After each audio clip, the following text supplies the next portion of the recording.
নমস্কাৰ শিলচৰ মাছিমপুৰৰ এইটো ভিডিঅ' তোমালোকে চোৱা। ইয়াতে এটা ঘটনা এটা হৈছে, মই জনাই আছোঁ। ইয়াতে ৰানিং যিহেতু চলি আছে আৰু প্ৰতিটো চেণ্টাৰতে ৰানিং চলিছে। কালি দেওবাৰে বহুকেইটা চেণ্টাৰ বন্ধ আছিলে, আজি যিহেতু আৰম্ভ হৈছে।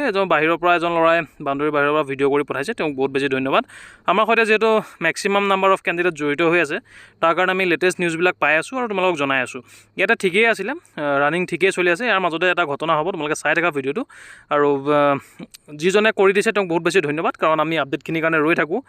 প্ৰতিটো চেণ্টাৰৰ যিটো আপডেট আমি সকলোকে জনাই আছোঁ। এই যিডাল মিডুলত সৰু এডাল গছ আছে দেখা পাবা, সৰু গছডালৰ ওচৰতে এজন ল'ৰা পৰি যাব। ভিডিঅ'টো চাই থাকিলে তোমালোকে দেখা পাবা, এজন ল'ৰা তাতে বহি দিব।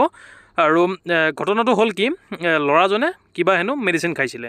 আৰু বাহিৰত যিহেতু ল'ৰা আছে, তেতিয়া আমি গম পাইছোঁ যে মেডিচিন খাই ৰানিং কৰিছিল, যাৰ কাৰণে ল'ৰাজন পৰি গ'ল। ইয়াত তোমালোকে দেখা পাবা, এজন ল'ৰা বহি দিছে, দেখা পাইছে তোমালোকে।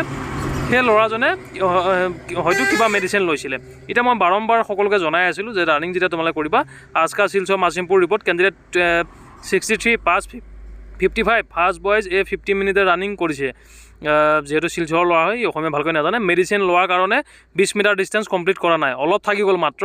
15 মিনিটৰ ৰানিং কৰি আছিলে, কিন্তু লাষ্টত গৈ কি হ'ল, পৰি গ'ল, কাৰণ সি মেডিচিন লৈছিলে। এতিয়া মেডিচিনৰ কথাটো এনেকুৱা, বহুতে বুষ্টাৰ কিছুমান লয়। মই আগতেও কৈছোঁ, তোমালোকে নৰ্মেল যেনেকৈ ৰানিং কৰি আছা ডেইলি, তেনেকৈয়ে ৰানিং কৰিবা। একো অভাৰ মেডিচিনৰ ইয়াতে দৰকাৰ নাই। 5 কিলোমিটাৰ ৰানিং 24 মিনিট, খুব ধুনীয়া টাইমিং, আৰু তোমালোকে আৰামছে কমপ্লিট কৰিব পাৰিবা। এনেকুৱা ধৰণৰ মেডিচিন খাই এনেকৈ যদি পৰি যোৱা, তেন্তে তোমাৰ এই গোটেই যি 2 বছৰ ধৰি কষ্ট কৰি আছা, এই গোটেই কষ্ট পানীত পৰি যাব। যিমান মাৰ্ক পাইছিলা, সেই মাৰ্কে এইবিলাক কাম নিদিব যদি তুমি ফিজিকেল ফেইল কৰি দিয়া। সেইটো কাৰণে এইটো সাৱধান বাণী, ভিডিঅ'টো সকলোকে শ্বেয়াৰ কৰি দিয়া।